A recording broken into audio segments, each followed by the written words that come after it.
Mulholland Books and Hachette Audio present The Walls, written by Mark Billingham, read by Brad Negbaur, produced and directed by Tommy Herron.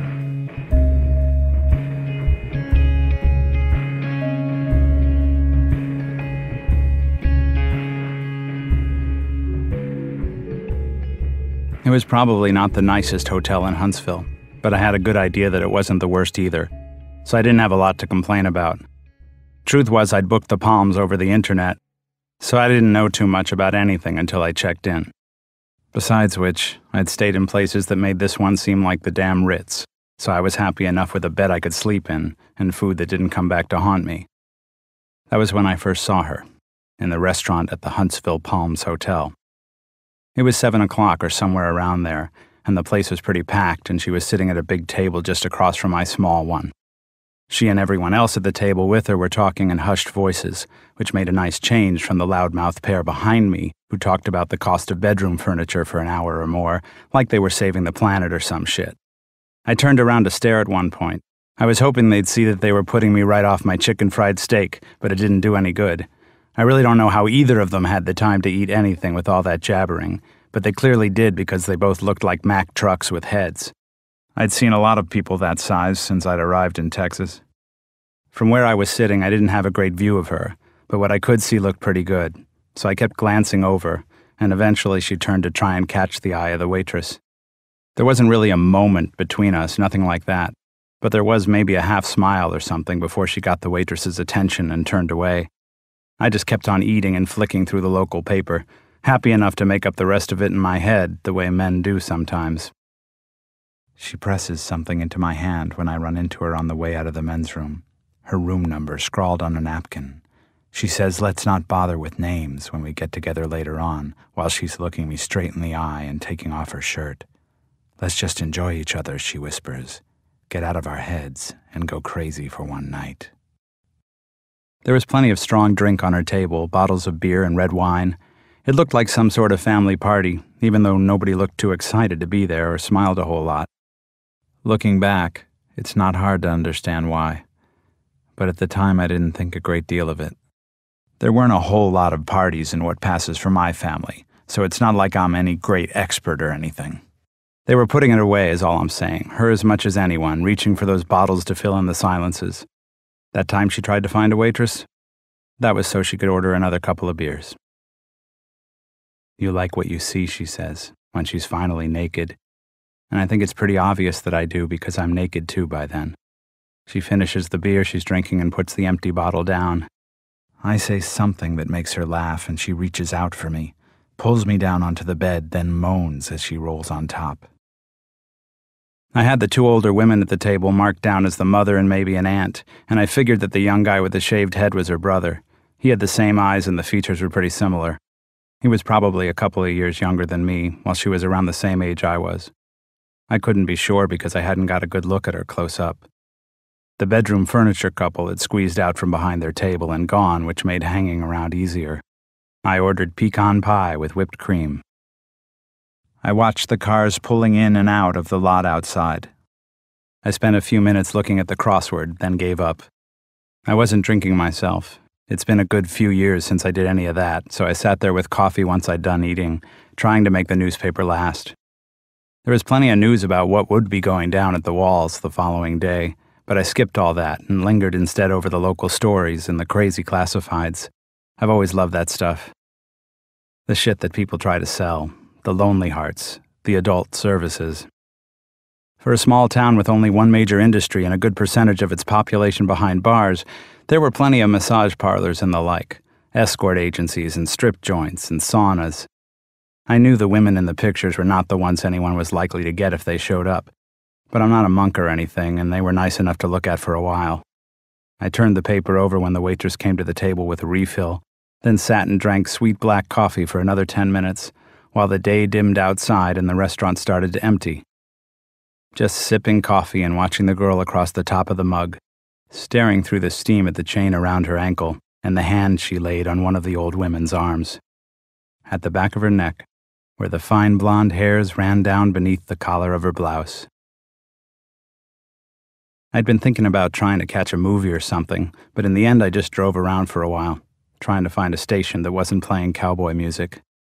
I took the car onto I-45 southwest into Walker County, and after a while I picked up signs to Huntsville State Park.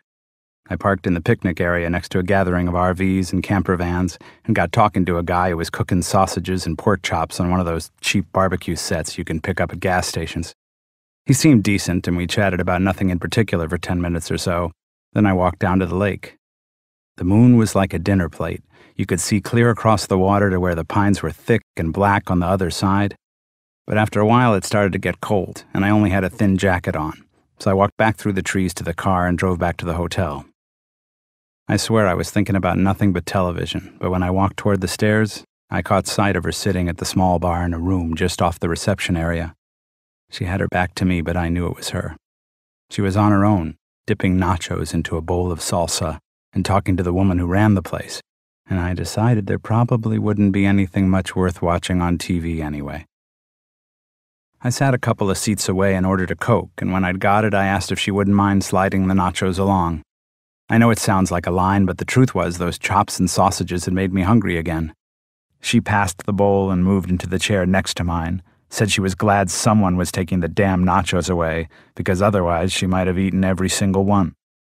I love these things, I said, grabbing a handful and thinking that she hadn't got any need to worry about a few extra pounds. I'd ask if you wanted to have a drink with me. She nodded towards my glass. But that's not the sort of drink I had in mind. Sorry. I'm sorry, too. She had that great accent, you know. All those long, flat vowels, but not syrupy and stupid like some. Musical more than anything, and definitely sounding good on her. Can't you just pretend it's got rum in it? I asked. I like rum and Coke, she said. I might have one myself when this is finished.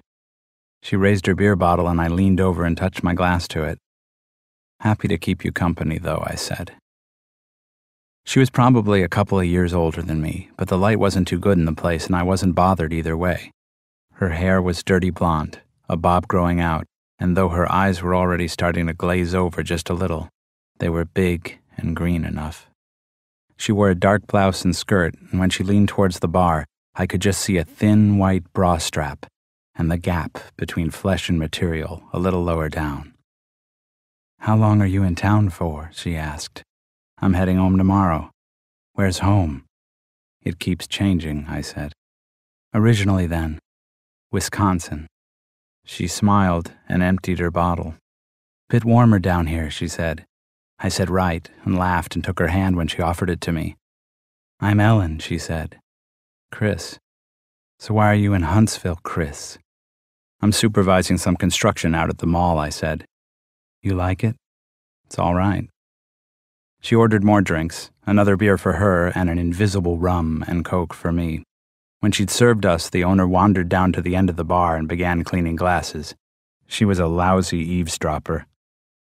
I don't normally drink very much, Ellen said. She put a third of her bottle away in one and wiped her mouth. And I know you're thinking that lots of people who drink like fish say that, right? It's not my business, I said. She laughed, dry and empty. It's kind of a special occasion. That why you're here with your family? She nodded, took another drink.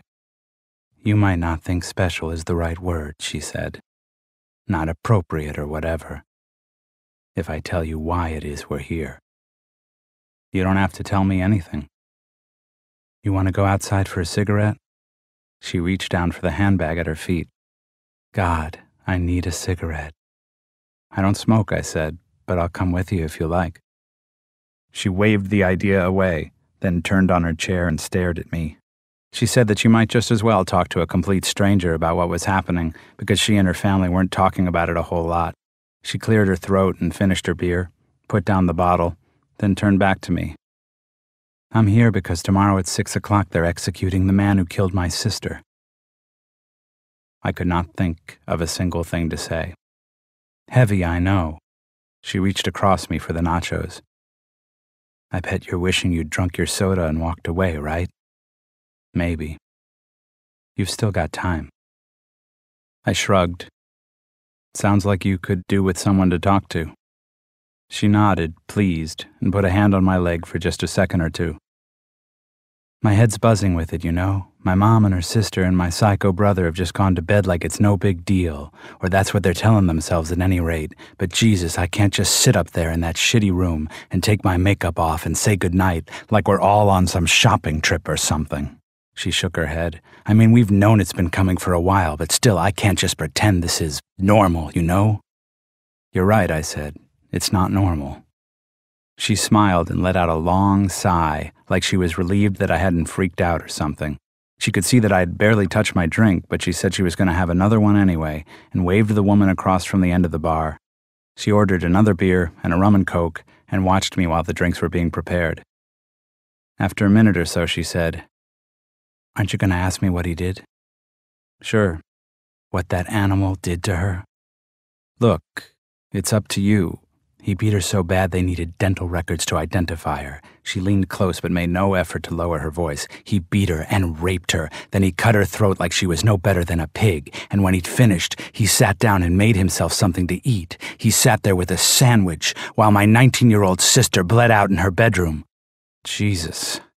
So you know tomorrow doesn't make it anywhere near even, not for what he did, right? Not for that.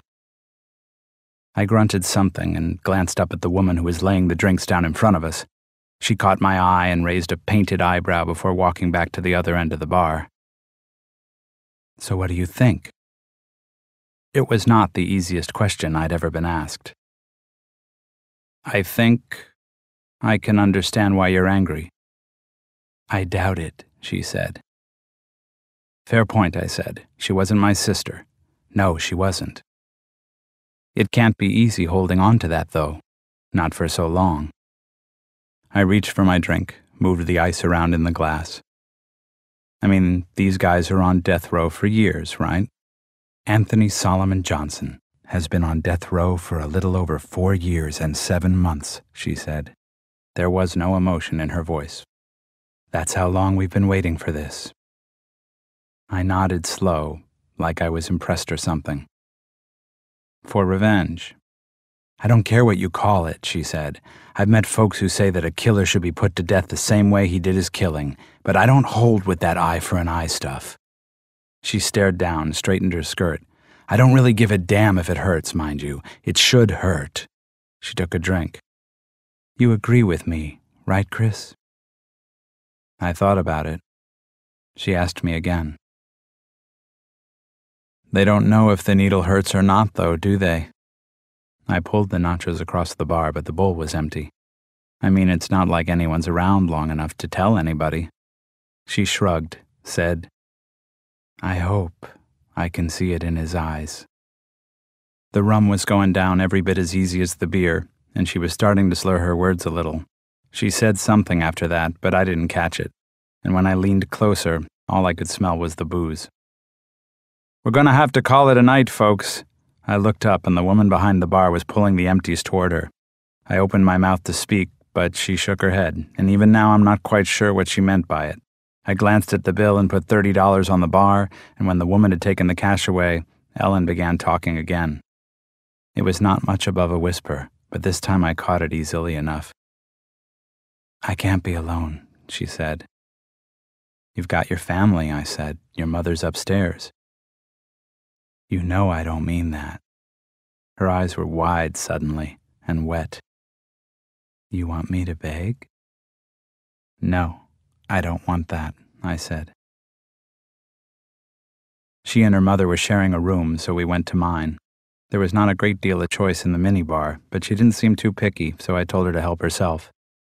She took a beer and a bag of chips, and we sat together on the bed with our feet on the quilt and our backs against the headboard.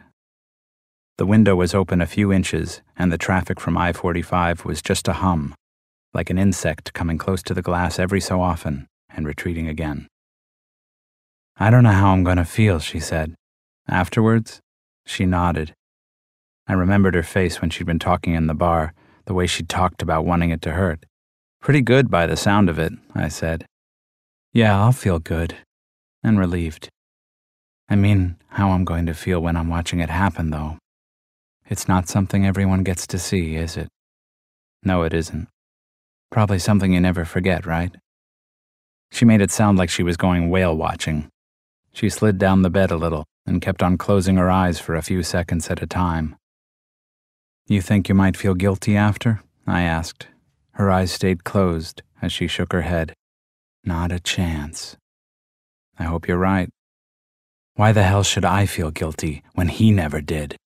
You know that for sure? She opened her eyes. Well, it wasn't like I was visiting him every week or nothing, but I don't think a man like that has any normal human feelings. She took a swig of beer, ignored the dribble that ran down her neck. He wrote us a letter a month or so back, and he said he was sorry. All that shit.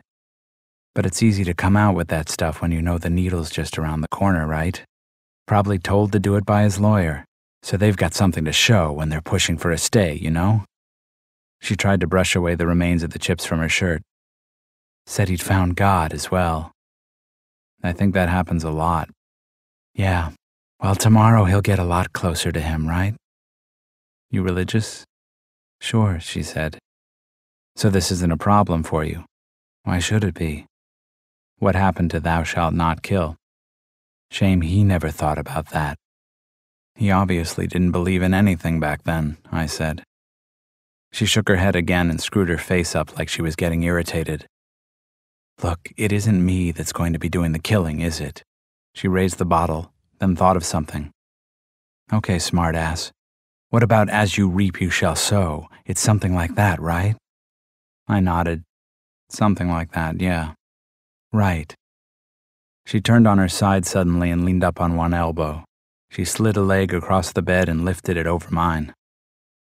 Anyway, what the hell are we talking about this stuff for? You were the one started talking about God, I said. Yeah, well, there's other things I'd rather be talking about. She blinked slowly, which she probably thought was sexy, but which made her seem even drunker, you know? Other things I'd rather be doing. I'm not sure that's a good idea. Come on, she said. I know that's what you want. I saw you looking in the restaurant. Yeah, I was looking. So? You've had too much to drink. I've had just enough. I smiled. You won't feel good about yourself tomorrow. I've got more important things to worry about tomorrow, she said. She put a hand between my legs. Now are you going to get about your business or what? I did what she was asking. It didn't take long, and it was pretty clear that she needed it a damn sight more than I did. She cried a little afterwards, but I just let her.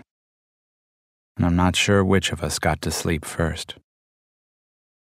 I left early without making any noise, and when I turned at the door to look at her wrapped up in the thin hotel sheet, I was thinking that, aside from the fact that I am crazy about nachos and salsa, almost everything I'd told her about myself had been a lie. God only knows why they call it the walls. They're thick enough and tall enough for sure, but the men behind them have got a damn sight more to worry about than what's keeping them inside. The Huntsville unit in particular. One of the deputy wardens led me across the compound from the visitors' waiting area and in through a gray metal door. They try to keep the families separate until the last possible moment, which is understandable, I suppose. And even though there was only me and some crazy woman who'd been writing to Anthony for the last few years, we had our own escort. The prison chaplain would be a witness too, of course, but I guessed he'd had no choice but to be kinda neutral about what was happening, so he didn't really count. The deputy warden's highly polished shoes squeaked on the linoleum floor as we walked towards the room next to the execution chamber. Then he opened the door and politely stood aside as I walked in. The place was pretty crowded. I knew there would be a few state officials, as well as representatives from the media, but I hadn't figured on there being that many people, and it took me a few seconds before I spotted her. She was sitting on the front row of plastic chairs, her mother on one side of her, the other older woman and her psycho brother on the other side. Like everyone else, she'd turned to look when the door opened, and I saw the color drain from her face when I nodded to her. Her mother leaned close to whisper something, but she just shook her head and turned round again. I walked towards the front of the room and took a seat on the end of the second row. We sat in silence for a few minutes, save for some coughing and the scrape of metal as chairs got shifted. Then one of the officers ran through the procedure and raised the blind at the window. Tony was already strapped to the gurney. There were 3 men inside the chamber with him, and one of them, who I figured was the warden, asked Tony if he wanted to say anything. Tony nodded, and one of the other men lowered a microphone in front of his face. Tony turned his head as far as he was able and said how sorry he was for what he'd done and for all the shit he'd laid at his own family's door down the years. He finished up by saying that he wasn't afraid and that everyone on the other side of the glass should take a good look at his life and try to learn something. I'm not quite sure what he meant by that, and things being how they were, it wasn't like I had the chance to ask him. He closed his eyes. Then the warden gave the signal, and everything went quiet. 3 drugs, one after the other, the sedative, the paralytic, and the poison. It took 5 minutes or so, and Tony didn't really react a great deal. I saw his lips start to go blue, and from then until it was finished, I paid as much attention to her face as his. She knew I was watching her, I could tell that I was thinking about all the things she'd said, and the things she'd asked me to do to her the night before at the Huntsville Palms Hotel, wanting to see just how good she felt about herself the next day. I left the room before she did, but I waited around just long enough to get one last look at her. Her face was the color of oatmeal, and I couldn't tell if her mother was holding on to her or if it was the other way around. I guessed she was right about one thing, that it would not be something she would forget. I had to shield my eyes against the glare when I stepped back out into the courtyard and walked towards my car. I drove out through the gates and past a small group of protesters with placards and candles. A few of them were singing some hymn I couldn't place, and others were holding up Tony's picture. Later on, I would be coming back to collect my brother's body and make the arrangements. But until I did, he wasn't going anywhere. Right then, all I wanted was to get away from the walls and drive southwest on I-45, to get another look at that big, beautiful lake in the daylight.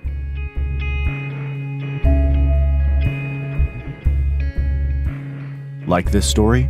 Read or listen to Bloodline by Mark Billingham. Available from Mulholland Books and Hachette Audio, wherever books, ebooks, and audiobooks are sold.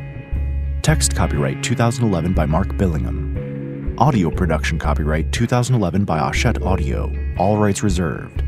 Except as permitted under the U.S. Copyright Act of 1976, no part of this publication may be reproduced, distributed, or transmitted in any form or by any means, or stored in a database or retrieval system without the prior written permission of the publisher. This audiobook is a work of fiction.